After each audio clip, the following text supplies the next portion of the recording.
Hey guys, episode 5 review, part 1. Okay, so it's a lot of little stuff about this scene, so just keep up. So obviously Tommy comes in on her horse. Everybody's in shock. Everybody's mouth drops. Natalie's on the side popping her shit like, oh, knock that bitch off her shit, bro. Knock that bitch off her shit. Nobody want to hear what she got to say. Nobody want to hear the BS. Jayla in her confessional was like, oh, Natalie's about to whoop your ass. Like, Jayla, what? And just in general, they all was just acting like they had a problem with Tommy based off of the fact that Natalie got a problem with Tommy. This is not Jocelyn's Cabaret, and y'all should not be like jumping on Natalie's bandwagon like that. Now, y'all know I'm always call Biggie out for her bullshit. Biggie talking about I was being messy, invited Tommy. But I bet you, if somebody say something to you about it, you're going to act innocent and you're going to be crying and you're going to be acting like you don't want no beef and you don't want no mess and you don't want no drama. But you literally just said, I'm starting mess on purpose.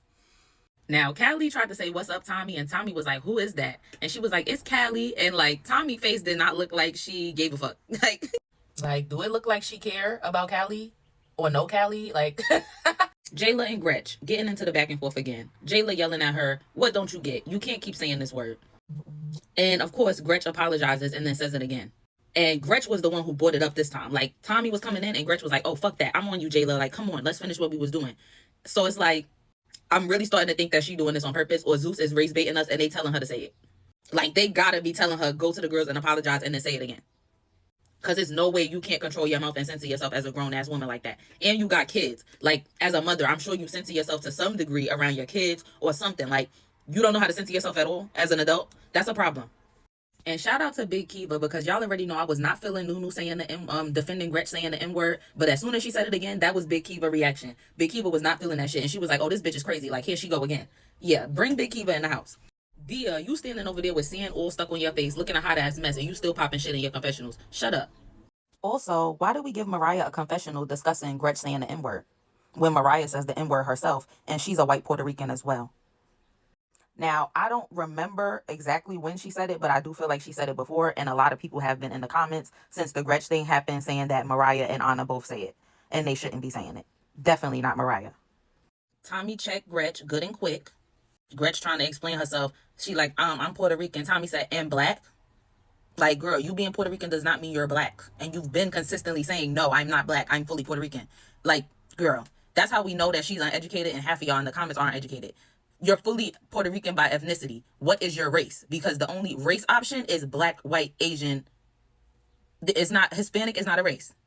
So Tommy, like, where we come from, that's not cool. Like, and you see that. So why you still saying it? Gretch like, oh, they're not letting me talk. No, they keep letting you talk. This like your third or fourth time of them letting you talk, letting you try to get into an apology, and then you saying it again. Then she gonna lie to Tommy and say, oh, everybody in that house jumped me the other day. Claremont twins didn't jump you. Aubrey didn't jump you. Scotty didn't jump you. Tinkerbella didn't jump you. Diamond the Body didn't jump you. So the whole house did not jump you. Tasiki, Mariah, Biggie, none of them jumped you. So Tommy walked away from Gretchen like, girl, you must have said it in a derogatory way. Like, girl, and Gretch kept trying to walk behind her. And Tommy was like, girl, I don't want to hear that shit. Kept it moving. Meatball in her confessional, like, yeah, Tommy look cute, but the whole time I'm thinking, like, who is she here for? What is she here for? She here because she been on Baddies before you, Meatball. She here because she's been on Love and Hip Hop for 3 seasons, and she's a bigger star than you. See, I like Meatball, and I follow her before this, but it's like, you already know Tommy is a bigger star than you, especially in this reality TV shit. So what are we talking about? She not here for you, so that's all you should be concerned about. Y'all both cool with Biggie. Biggie is the one who brought Tommy here, and you was just saying you and Biggie got such a close bond and you ready to take on Biggie beefs. So you shouldn't be coming in on hots with Tommy. You should be playing the middleman between Tommy and Natalie and being cool with the both of them. Because you already aligning yourself with Biggie, who is not aligned with Natalie. So Aubrey refers to Tommy as the lady in the Sheen chaps. Tommy clapped back about it on Twitter and basically said, like, Aubrey's known for going viral for AI backgrounds, and she had in her contract that nobody could touch her, so she need to be quiet. Like I said, Aubrey, don't come to the reunion.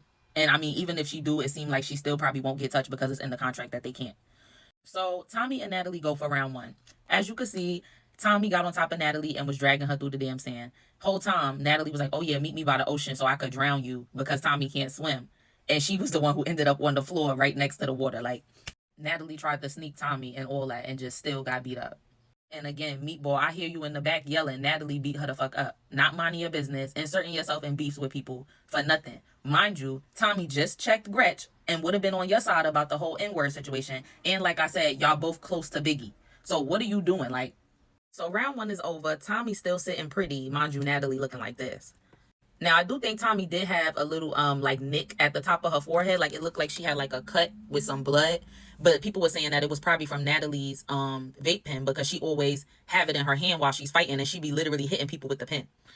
Natalie, you really think you Nicki Minaj. Like Nicki Minaj should have never put your name in that song and gave you any type of attention. So she starts going on with her Chung Lee impersonation. I'm the fucking bad guy. You'll never see a bad guy do this like me. Like, girl.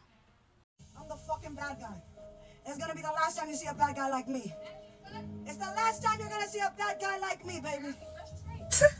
So Tommy realizes that she has like the little nick on her face or whatever. So now she wants round two. So she's walking around the parking lot looking for Natalie. So Natalie sees Tommy and she's like, oh, Tommy, where you going? Tommy like, girl, I'm looking for you. So she walks over to Natalie and they about to have round two. Now, in the meantime, we see Jelly Bean in the truck with the other replacement girls, Heaven, Nunu, etc. And mind you, she just got beat up by Callie and she's going to get pressed by Tasiki later on in this episode and get beat up by Tasiki soon.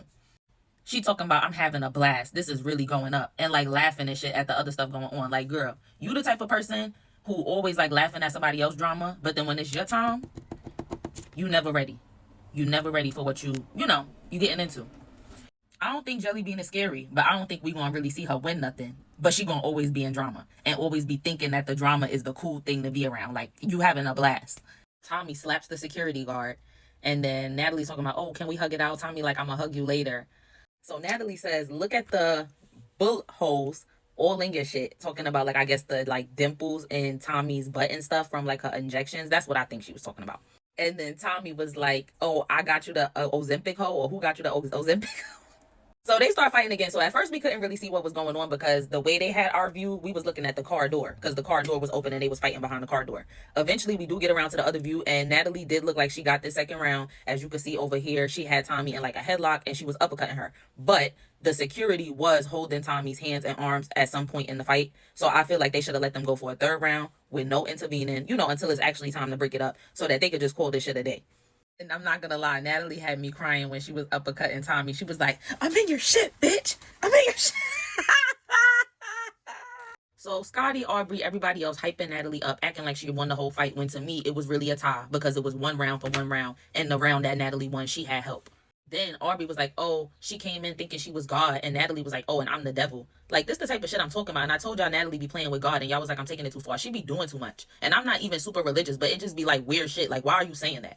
So Tommy and Natalie both leave. Tommy's like, stop filming me. And that's the end of the scene. So I'll be back for part 2, you guys. All right? Bye.